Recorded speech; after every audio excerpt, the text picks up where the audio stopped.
Good morning, my dear students. I am extremely happy to meet you all once again for a video presentation like this. In this particular video presentation, we'll discuss some hard question, higher order thinking skills meant for class 10 of CBSE from arithmetic progression. I'm planning to add videos for all chapters of class 10 of CBSE. Those who want to have automatic notification about the new videos being uploaded, please subscribe by clicking the subscribe button as well as the bell icon. The question goes like this: sum of first n terms of a sequence is given by Sn is equal to 3n square plus 5n. Sum of first n terms of a sequence, okay, is given to be 3n square plus 5n. Show that it is an AP. Show that it is an AP. Also find the AP. Also find the AP. Just listen carefully. What I will do in general here is Tn, I am talking about the answer now. Tn is sum up to n terms minus sum up to the n minus 1 term. You can write like this: T1 plus T2 etc. Tn minus T1 plus etc. Tn minus 1. If I subtract the first n minus 1 term, so it will give you automatically the nth term. Therefore, this is given by Sn minus Sn minus 1. For here it is 3n square plus 5n minus 3 into n minus 1 whole square plus 5 into n minus 1. When the suffix is n, it is 3n square plus 5n. When the suffix is n minus 1, it is 3 into n minus 1 whole square plus 5 into n minus 1. Therefore, this is 3n square plus 5n minus 3 into n square minus 2n plus 1 plus 5n minus 5. 5n gets cancelled, which is 3n square minus 3n square minus 6n plus 3 minus 5. 3n square gets cancelled. This is reduced to 6n minus 3 plus 5, which is equal to 6n plus 2. Now, nth term minus n minus 1 term. Here will be 6n plus 2 minus 6 into n minus 1 plus 2. Here 2 gets cancelled. 6n minus 6, which is reduced to 6. Difference between two consecutive terms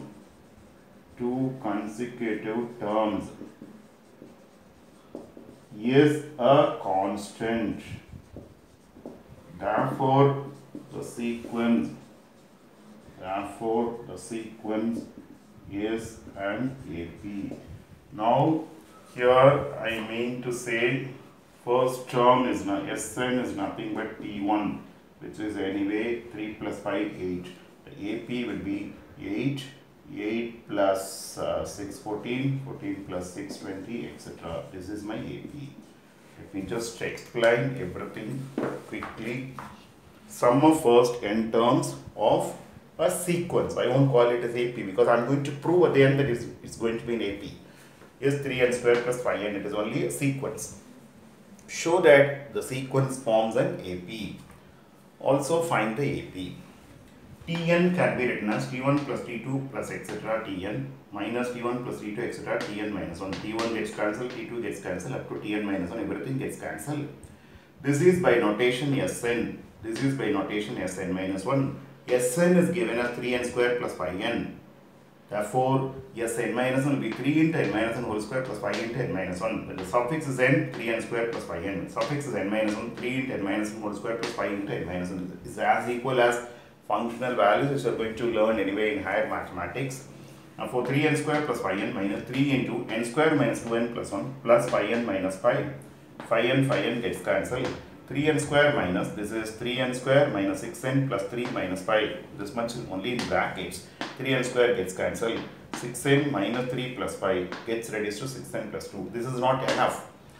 This is my nth term. Now, for nth term minus n minus 1th term is 6n plus 2 minus 6 into n minus 1 plus 2. 2 gets cancelled. 6n minus 6, which is a constant 6. If it is not an AP, this won't be a constant. I'll get value n here. Remember carefully. Okay, you will involve with variable n over here.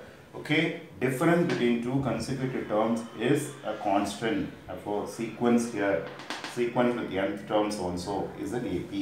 Now how to find the first term? S1 is nothing but T1 here, which is, n is 1, it is 8. 8, D is 6, we have seen, this is my D. Difference between consecutive terms is nothing but my D. And for 8 plus 6, 16. 14, 14 plus 6, 20. That will be my corresponding AP. That will be my corresponding AP. I think you are able to follow. It is not difficult. Just think over, these are all logical steps. Okay, you need to recall how to go about the nth term, how to go about the difference between the nth and the previous term. If that is going to be a constant, it will definitely form an AP. Let me choose one more example. Show that let me change the wordings. Okay, if sum of first n terms of a sequence is 7n square plus 3n, show that it is an AP. Find the AP. Find the AP. Okay, now Sn is equal to 7n square plus 3n. Okay, therefore Sn minus n will be 7 into n minus n whole square plus 3 into n minus 1. Now Tn can be written as Sn minus 1, sum of first n terms minus sum of first n minus 1 terms, which is 7n square plus 3n minus 7 into n minus 1 whole square plus 3 into n minus 1. Therefore, here I end up with 7n square plus 3n minus here n square minus 2n plus 1 plus 3n minus 3. Here 3n gets cancelled.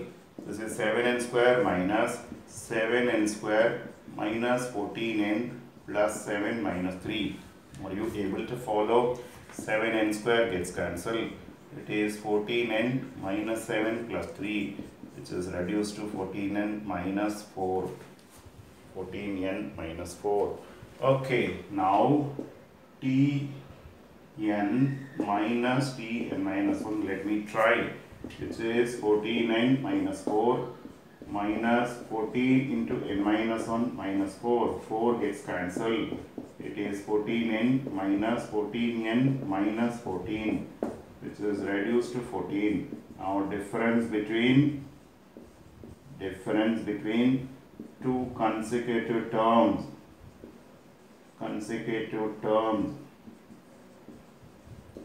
is a constant.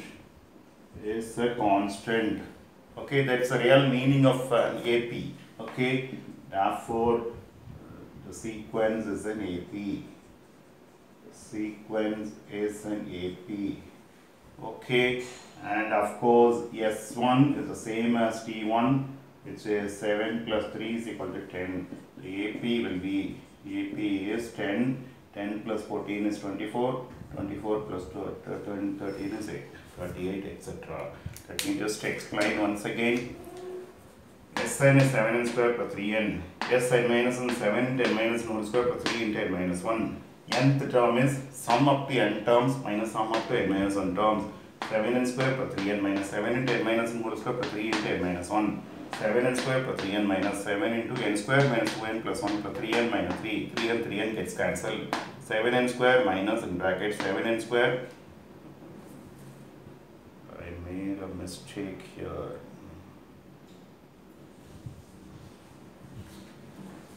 Sorry, small mistake here. It is minus 14. Sorry, I corrected anyway here. See the correction. Okay, 7n square minus 14n plus 7 minus 3. For plus 14n, further things are correct. 14n plus 4. Okay, now Tn minus 1 is 14n. There is a small correction here. See the correction now. Okay, now 14n minus 4 minus 14 into n minus 1 minus 4. Minus 4 plus 4 gets cancelled. 14n minus 14n minus 14 reduced to 14. Difference between two consecutive terms is a constant. That is only when it forms an AP it will be so. Otherwise, I'll end up with a term with n over here. It won't be a constant. Difference between two consecutive terms won't be a constant if n is there. Therefore, the given sequence is an AP. Okay, S1 is T1, the same as 10. 10 plus 14 is 24, 24 plus 14 is 38, etc. And you can, after finding A, D, etc., you can check for Sn also, whether I am getting the same thing. You can check that also. That by formula, it is n by 2 into 2A plus n minus 1 into D. Let me just try n by 2 into, what is A here? I have seen 10 plus n minus 1 into, this is 14. Okay, now this will be n by 2 into, I can cancel 2 anyway. I will get here 10 plus n minus 1 into 7. Therefore, this is anyway gets reduced to n into 10 plus 7n minus 7, which is n into 7n plus 3, which is 7n square plus 3n. I am getting the same thing. What I started with, I am getting the same thing. I repeat, Sn after getting A, D, substitute here. A is 10, D is 14. I will cancel 2 here. 10 plus n minus 7. Okay, 10 plus 7n minus 7. 7n plus 3. 7n square plus 3n. This is what I started with. That is another way of checking my answer is correct. Another way of checking my answer is correct. Okay, I will just tilt a little bit here.